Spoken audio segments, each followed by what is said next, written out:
കോൺഗ്രസിന്റെ രണ്ടാം ഘട്ട സ്ഥാനാർത്ഥി പട്ടിക വന്നപ്പോൾ ഏറ്റുമാനൂരിൽ മത്സരിക്കാനായി ഇറങ്ങുന്നത് കോട്ടയം DCC പ്രസിഡന്റ് നാട്ടകം സുരേഷ് തന്നെയാണ്. ഇത്തവണ ഏറ്റുമാനൂരിലേക്ക് മത്സരത്തിനായി ഇറങ്ങുമ്പോൾ മുൻപ് കേരള കോൺഗ്രസിന്റെ കയ്യിൽ ഇരുന്നിരുന്ന ഒരു മണ്ഡലമാണ് അതിപ്പോൾ കോൺഗ്രസിന് കിട്ടിയിരിക്കുന്നു. DCC പ്രസിഡന്റ് നേരിട്ട് അവിടെ മത്സരത്തിന് ഇറങ്ങുമ്പോൾ എത്രത്തോളം ആത്മവിശ്വാസത്തിലാണ് ഇറങ്ങുന്നത്? ഐക്യജനാധിപത്യ മുന്നണി 101% ആത്മവിശ്വാസത്തിലാണ് ഈ തെരഞ്ഞെടുപ്പിനെ കേരളത്തിൽ തന്നെ നേരിടുന്നത്. ഏറ്റുമാനൂരും എല്ലാ രാഷ്ട്രീയ സാഹചര്യങ്ങളും ഞങ്ങൾക്ക് അനുകൂലമാണ്. മികച്ച സ്ഥാനാർത്ഥികളെയാണ് കേരളത്തിലെമ്പാടും ഐക്യജനാധിപത്യ മുന്നണി നിർത്തിയിട്ടുള്ളത്. ഏറ്റുമാനൂർ ഞങ്ങൾ വലിയ വിജയപ്രതീക്ഷയിലാണ്. ഇപ്പോൾ ഈ മൊത്തത്തിൽ നമ്മൾ കേരളത്തിലെ ഒരു രാഷ്ട്രീയ സാഹചര്യം മാറ്റി നിർത്തിക്കൊണ്ട് നമ്മൾ ഈ മണ്ഡലം മാത്രം പരിശോധിക്കുകയാണെങ്കിൽ എന്തൊക്കെ ഘടകങ്ങളാണ് നമ്മൾ അനുകൂലമായി കാണുന്നത്? കാരണം വികസന വിഷയങ്ങളാവട്ടെ, അല്ലെങ്കിൽ മറ്റ് ആളുകളുടെ അടിസ്ഥാന സൗകര്യങ്ങളുടെ വികസന കാര്യങ്ങളൊക്കെ ആവട്ടെ, അപ്പോൾ എന്തൊക്കെ വിഷയങ്ങളാണ് അവിടെ കൂടുതലും UDF അനുകൂലമായി കാണുന്നത്? ഒരു വികസന പ്രവർത്തനവും നടക്കാത്ത ഒരു പ്രദേശമായി ഏറ്റുമാനൂർ മാറി. കഴിഞ്ഞ 15 വർഷക്കാലത്തെ വികസനമായിട്ട് പറയുന്നത് മെഡിക്കൽ കോളേജിൽ ചില കെട്ടിടങ്ങൾ പണിതാണ്. അതൊരു പൊതു പ്രോജക്റ്റാണ്. മെഡിക്കൽ കോളേജ് എന്ന് പറയുന്നത് ഒരു നിയോജക മണ്ഡലത്തിൻ്റെയോ ഒരു ജില്ലയുടെയോ മാത്രമല്ല. ഇപ്പോൾ നമ്മുടെ മെഡിക്കൽ കോളേജിലെ 2-3 ജില്ലയിലെ മനുഷ്യർ ആശ്രയിക്കുന്നതാണ് അവിടെ. അത് സർക്കാരിൻ്റെ പൊതു പ്രോജക്റ്റാണ്. അപ്പോൾ അത് ഉമ്മൻചാണ്ടി ഗവൺമെൻറ്റിൻ്റെ കാലം മുതൽ ഉള്ളതാണ്. ആ ഗവൺമെൻറ് അനുവദിച്ചതുണ്ട്, പുതിയ ഗവൺമെൻറ് വന്നിട്ട് അനുവദിച്ചതുണ്ട്. അതൊരു പൊതു പ്രോജക്റ്റാണ്.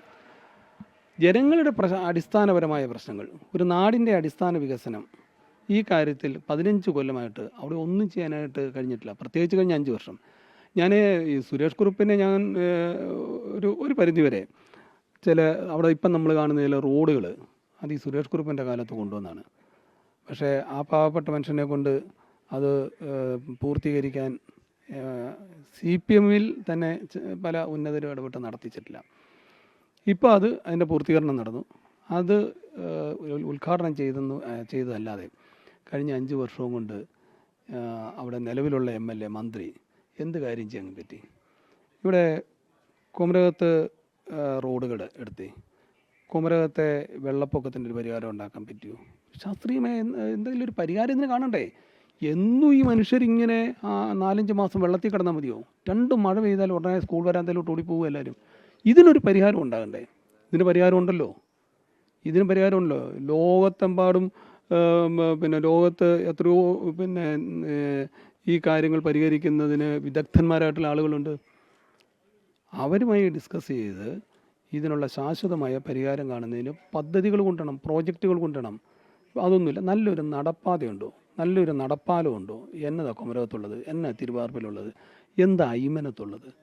മറ്റൊന്ന് ഈ കൃഷിയുമായിട്ട് ബന്ധപ്പെട്ട കാര്യങ്ങൾ. ഇപ്പോൾ നെൽകാർഷിക മേഖലയാണ്. ഇപ്പോൾ തിരുവാർപ്പ് പഞ്ചായത്ത്, അയ്മനം, അങ്ങനെ കുറേ പഞ്ചായത്തുകളുടെ പരിധിയിൽ ധാരാളം നെൽപ്പാടങ്ങളൊക്കെ ഉള്ള സ്ഥലങ്ങളാണ്. അവിടെയൊക്കെ ഓരോ സീസണിലും ഈ നെല്ല് സംഭരണവുമായി ബന്ധപ്പെട്ട വിഷയങ്ങളുണ്ട്. അതുപോലെ ഈ പോളയായിട്ട് ബന്ധപ്പെട്ട് മത്സ്യബന്ധനം ഉൾപ്പെടെ പ്രതിസന്ധിയിലാകുന്നുണ്ട്. യാത്രാ ബോട്ടുകൾക്ക് പോകാൻ പറ്റാത്ത സാഹചര്യമുണ്ട്. ഈ വിഷയങ്ങളൊക്കെ എങ്ങനെയായിരിക്കും അഡ്രസ്സ് ചെയ്യുക? അപ്പോൾ ഞാൻ പറയേണ്ട കാര്യങ്ങളെല്ലാം ഇങ്ങോട്ട് പറഞ്ഞു കഴിഞ്ഞ്, ഞാൻ എൻ്റെ അറിവായ സമയം മുതൽ ഞാൻ ഈ കണ്ടം പരമ്പെ കൂടെ നടന്ന് വളർന്ന ആളാണ്. കാരണം ഞങ്ങൾക്കും കൃഷിയുണ്ട്, മനസ്സിലായില്ലേ? ഒത്തിരി ഒന്നുമില്ല, കുറച്ച്. ഞാൻ 2 വർഷമായിട്ട് ഞാൻ കൃഷി ചെയ്യുന്നില്ല. അപ്പോൾ അച്ഛൻ മരിച്ചതിന് ശേഷമാണെങ്കിലും നമ്മൾ കൃഷി എനിക്ക് ഒരുപാട് പ്രശ്നങ്ങൾ പോയി വരാനുള്ള ഈ രാഷ്ട്രീയത്തിൽ സജീവമായി നിൽക്കുന്നതുകൊണ്ട് സമയക്കുറവുണ്ടായിരുന്നെങ്കിൽ ഞാൻ കൃഷി ഉപേക്ഷിച്ചില്ല.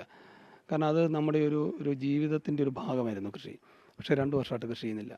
ഞാൻ പറഞ്ഞത് എൻ്റെ കാര്യം മാത്രമല്ല, ഞങ്ങളുടെ ആ ഒരു കാലഘട്ടത്തിൽ ഉള്ള ആളുകൾ ആരും ഇപ്പം കൃഷി ചെയ്യുന്നില്ല. ഇപ്പോഴും ഞങ്ങളുടെ മുൻതലമുറക്കാരായിട്ടുള്ള ആളുകളാണ് ഇപ്പം അവർക്കിനി വേറെ മാർഗ്ഗമൊന്നും ഇല്ലാത്തതുകൊണ്ടാണ്. എന്തുകൊണ്ട് കൃഷിയിൽ നിന്ന് പുതിയ ചെറുപ്പക്കാർ വരുന്നേ ഇല്ല? എന്തുകൊണ്ടാണ് അവർ കൃഷിയിൽ നിന്നും താല്പര്യം കുറഞ്ഞവർ പോകുന്നത്? ഈ പ്രശ്നങ്ങളാണ്. ഞങ്ങളുടെ ഗവൺമെൻറ് അധികാരത്തിൽ വരുന്ന സമയത്ത് കർഷകരെ രക്ഷിക്കുന്നതിനുള്ള ഒരുപാട് പദ്ധതികൾ ഞങ്ങൾ കൊണ്ടുവന്നിട്ടുണ്ട്.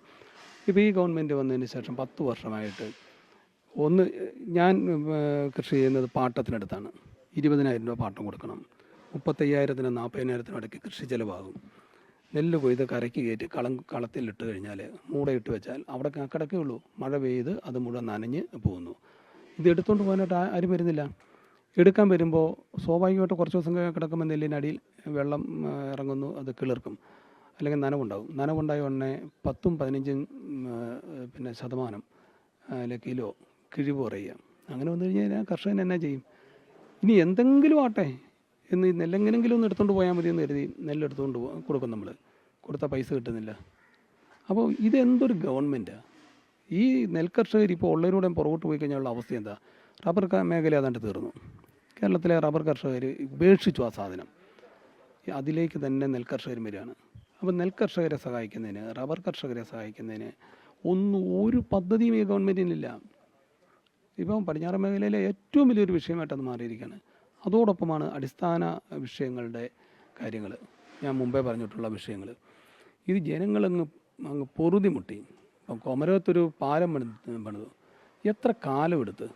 4 വർഷം എടുത്ത് ആ പാലം പണി പൂർത്തീകരിക്കാൻ. ആ പാലം പണിയിലെ അഴിമതി, എത്ര വലിയ അഴിമതി അത് നടന്നിരിക്കുന്നത്. അപ്പം വികസന പിന്നോക്കാവസ്ഥയെക്കുറിച്ച് മാത്രമല്ല, അഴിമതിയും തെരഞ്ഞെടുപ്പിൽ ഏറ്റവും പ്രധാനപ്പെട്ട ഒരു വിഷയമാണ്. അഴിമതിക്കെതിരായിട്ടുള്ളൊരു പോരാട്ടമാണ് ശരിക്കും ഈ തെരഞ്ഞെടുപ്പിൽ ഞങ്ങൾ ഉയർത്തിക്കൊണ്ടുവരുന്നത്. ഇപ്പോൾ ഈ 2011 ശേഷം UDF-ന് ഈ മണ്ഡലത്തിൽ വിജയിച്ച് വരാൻ കഴിഞ്ഞിട്ടില്ല, ഇപ്പോൾ പറഞ്ഞതുപോലെ തന്നെ. അപ്പോൾ ഈ വരുന്ന ഒരു തെരഞ്ഞെടുപ്പിൽ, ഇപ്പോൾ കഴിഞ്ഞ തദ്ദേശ തെരഞ്ഞെടുപ്പിൽ ഇടത് കോട്ടയെന്ന് പറയപ്പെട്ടിരുന്ന കുമരകം ഡിവിഷനിൽ ജില്ലാ പഞ്ചായത്തിൽ കോൺഗ്രസിൻ്റെ യുവ നേതാവ് വിജയിച്ചു വന്നു, വൈശാഖ് വിജയിച്ചു വന്നു. അതേസമയം തന്നെ അതിരമ്പുഴ ഡിവിഷൻ UDF-ൻ്റെ കയ്യിലിരുന്ന ഡിവിഷനാണ്.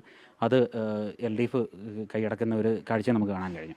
അപ്പോൾ എങ്ങനെയാണ് അവിടുത്തെ ഒരു രാഷ്ട്രീയം ഇപ്പോൾ നിലനിൽക്കുന്നത്? കുമരകത്തെ രാഷ്ട്രീയ വിജയമാണ്.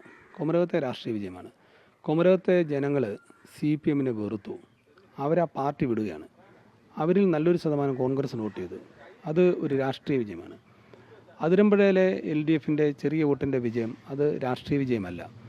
അത് ഒരു വ്യക്തിപരമായിട്ടുള്ള ചില ബന്ധങ്ങളും കാര്യങ്ങളും ഒക്കെ LDF സ്ഥാനാർത്ഥിയുടെ വിജയത്തിനുണ്ടായിട്ടുണ്ടെന്നാണ് ഞങ്ങളുടെ വിലയിരുത്തൽ. ചെറിയ വോട്ടിനാണ് ജയിച്ചത്. ഞങ്ങളുടെ സ്ഥാനാർത്ഥി ജെയ്സൺ വളരെ സമർത്ഥനായ സ്ഥാനാർത്ഥിയാണ്. പക്ഷേ നിഷ്കളങ്കനായിരുന്നു. ഈ അഭ്യാസം അറിയാൻ മേലായിരുന്നു. അപ്പം മറ്റു തരത്തിലുള്ള അഭ്യാസമൊന്നും അറിയാൻ മേല. അപ്പോൾ ഒരു അഭ്യാസി വന്ന് ഇറങ്ങിയെന്നുള്ളതേ ഉള്ളൂ. അപ്പം അഭ്യാസമൊക്കെ പഠിച്ചു തന്നെയാണ് നാട്ടകം സുരേഷ് ഏതായാലും കളത്തിലിറങ്ങി. ഏതായാലും കുറേ കാലമായി, കുറേ വർഷങ്ങളായിട്ട് പല തെരഞ്ഞെടുപ്പുകളിൽ, നിയമസഭാ തെരഞ്ഞെടുപ്പുകളിൽ പേര് ഉയർന്നു വരുന്നുണ്ടായിരുന്നു. പക്ഷേ അവസാന നിമിഷം വരുമ്പം പലരും കടന്നു വരുന്നു.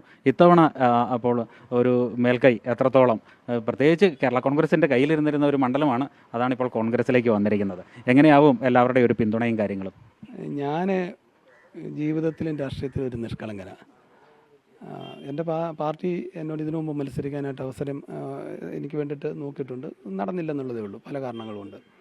ഈ പ്രാവശ്യം അവസരം തന്നു. കേരള കോൺഗ്രസ് പൂർണ്ണ മനസ്സോടുകൂടി കോൺഗ്രസ്സിന് മത്സരിക്കാൻ ഈ സീറ്റ് വിട്ടുതരികയായിരുന്നു. ഈ സീറ്റ് ജയിക്കണം, അതേ ഉള്ളൂ ഞങ്ങൾക്ക് എല്ലാവർക്കും. അപ്പോൾ എല്ലാവരും ഒറ്റക്കെട്ടായിട്ട് നിന്ന് മത്സരരംഗത്ത് പ്രവർത്തിക്കുകയാണ്. ഞങ്ങൾ വലിയ ഭൂരിപക്ഷത്തോടു കൂടി വിജയിക്കും.